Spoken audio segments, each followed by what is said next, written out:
निःशुल्क रूप से मिलनी चाहिए। क्योंकि एक बार को आप सोचिए, आखिर उस बच्चे की गलती क्या होती है जो एक गरीब घर में पैदा होता है और उसको बेहतर शिक्षा से वंचित होना पड़ता है। शिक्षा के सामने एक पैसे की दीवार खड़ी है, जो जितनी ऊंची दीवार लांघ सकता है, जो जितना अधिक पैसा शिक्षा पे खर्च कर सकता है, वो उतनी बेहतर शिक्षा पा सकता है। लेकिन अगर एक देश एक है, लोकतांत्रिक देश है, तो शिक्षा भी सबको एक समान रूप से तो मिलनी ही चाहिए।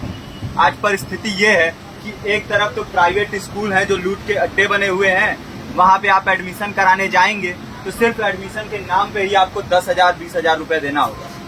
और कमीशन खोरी का ऐसा धंधा है कि कॉपी, किताब, टाई, बेल्ट, ड्रेस, जूता कहाँ से खरीदना है ये आप नहीं तय करेंगे वो प्राइवेट स्कूल वाले। यानी आम लोगों की मेहनत की आखिरी कौड़ी उनके जेब से वसूल लेना चाहते हैं। और दूसरी तरफ सरकारी स्कूलों में न तो पर्याप्त टीचर हैं, न पर्याप्त बिल्डिंगें हैं।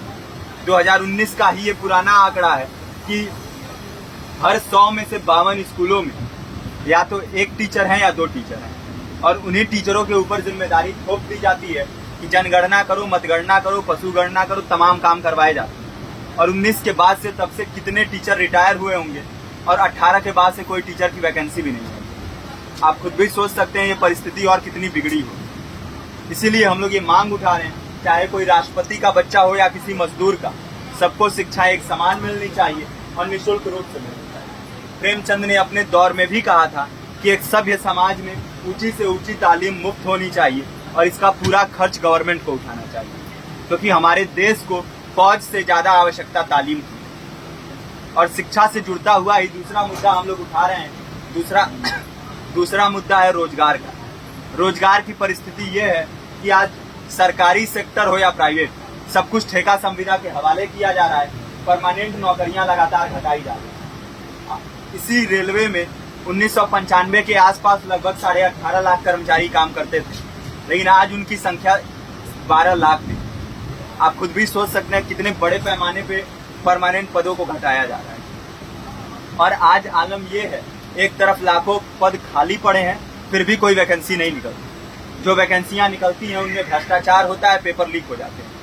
RO, UP police, BPSC, SSC, CGL, ऐसे तमाम पेपर लीक हो चुके हैं, आप लोग भी जानते ही हैं। अभी नीट की धांधली में ये पता चला कि एक एक पेपर 30 लाख से 50-50 लाख रुपए में बेचा गया। हम और आप तो ये पैसा नहीं दे सकते। पूरी की पूरी कारस्तानी सरकार, प्रशासन, शिक्षा माफियाओं की होती है। और भुगतता कौन है?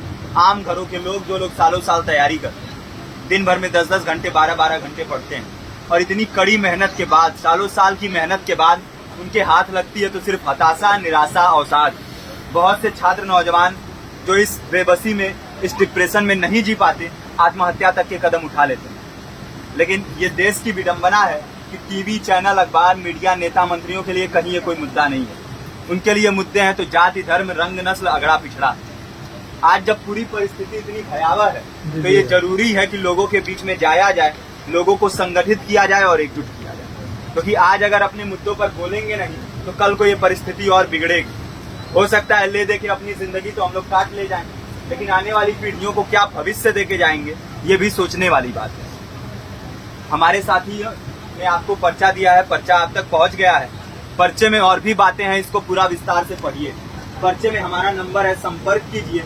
फेसबुक का, इंस्टाग्राम का लिंक है, आप वहां पे जाएंगे तो आपको पता भी चलते रहेगा कि लगातार किन किन माध्यमों से हम इस अभियान को चला रहे हैं। नुक्कड़ नाटक, संगीत, शिक्षा सहायता मंडल, लाइब्रेरी, तमाम माध्यमों से इस अभियान को चला रहे हैं और कोशिश कर रहे हैं कि बड़े से बड़े पैमाने पर हर जगह पे लोगों को संगठित किया जाए और एकजुट किया जाए। आपके बीच भी आए हैं आपका साथ और सहयोग दें। साथ इस रूप में कि आप भी हमारे इस कारवां और इस मुहिम से जुड़िए।